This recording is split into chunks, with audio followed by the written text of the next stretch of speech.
5 bulan sudah berlalu sejak ditekannya tombol pertama serangan. Sepanjang itu, Amerika dan Iran secara resmi terlibat perang terbuka. Kedua belah pihak pun saling melancarkan serangan dan balasan. Pertempuran sengit tersajikan, ribuan amunisi habis terpakai, dan dampaknya mengguncang situasi global. Tapi ada satu hal yang unik sekaligus membingungkan dari konflik ini saat keduanya sama-sama mengklaim telah memenangkan pertempuran. Gedung Putih menyatakan bahwa operasi militer mereka berhasil melumpuhkan kekuatan musuh. Sebaliknya, Teheran mengklaim telah memberi pukulan telak yang membuat Washington bertekuk lutut. Bagaimana kedua kubu bisa mengklaim sebagai pemenang, sedangkan pertempuran masih terus berlangsung dan perang belum menunjukkan tanda-tanda akan berakhir? Dan lantas jika kedua belah pihak merasa menang, siapakah yang sebenarnya berada di atas angin dan lebih unggul? Mari kita lihat dari kacamata Washington terlebih dahulu. Great game. Well, it's only good if you win. You know, you can only. And we've won. Let me say, we've won. You know, you never like to say too early you won. We won. We won the best. In the first hour, it was over. Sejak hari pertama, strategi Amerika berfokus pada serangan presisi dan dominasi udara. Sebagai negara dengan kemampuan militer terbaik di dunia, Amerika begitu yakin dapat mengalahkan Iran dengan mudah. Dan dalam 5 bulan terakhir, Pentagon mengklaim telah melumpuhkan sejumlah fasilitas nuklir, basis militer, dan infrastruktur persenjataan milik Garda Revolusi Iran atau IRGC.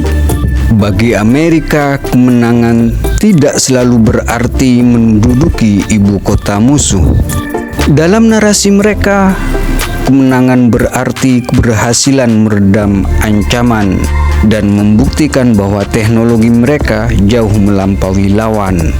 Amerika mengklaim telah menetralisir sebagian besar ancaman rudal Iran sebelum sempat diluncurkan. Di tempat yang berseberangan, Iran memberikan tanggapan mengejutkan terkait kemenangan. IRGC melalui jubirnya Ibrahim Zulfikari mengirimkan pesan jelas kepada AS. A message to the President of the United States. The outcome of war cannot be determined by tweets. Bagi Iran, melawan negara superpower bukan cuma dengan bertahan, namun juga kemampuan memberikan serangan balasan yang proporsional. Iran menggunakan taktik perang asimetris, mengandalkan ribuan drone murah dan rudal balistik. Sejak awal, Iran melihat kelemahan utama strategi pasukan Amerika terletak pada kapal induk yang menjadi titik tumpu pesawat-pesawat tempur Amerika.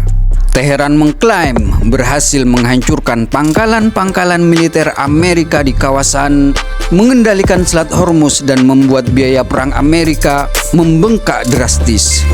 Bagi Iran, fakta di medan perang dan keberhasilan memaksa Amerika melakukan gencatan senjata adalah kemenangan yang sesungguhnya. Jadi, kenapa keduanya bisa sama-sama mengaku sebagai pemenang?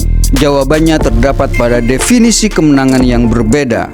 Amerika mengukur kemenangan dari keberhasilan misi serangan, sedangkan Iran mengukur kemenangan dari ketahanan politik dan kemampuan dalam memberikan serangan balasan yang sepadan.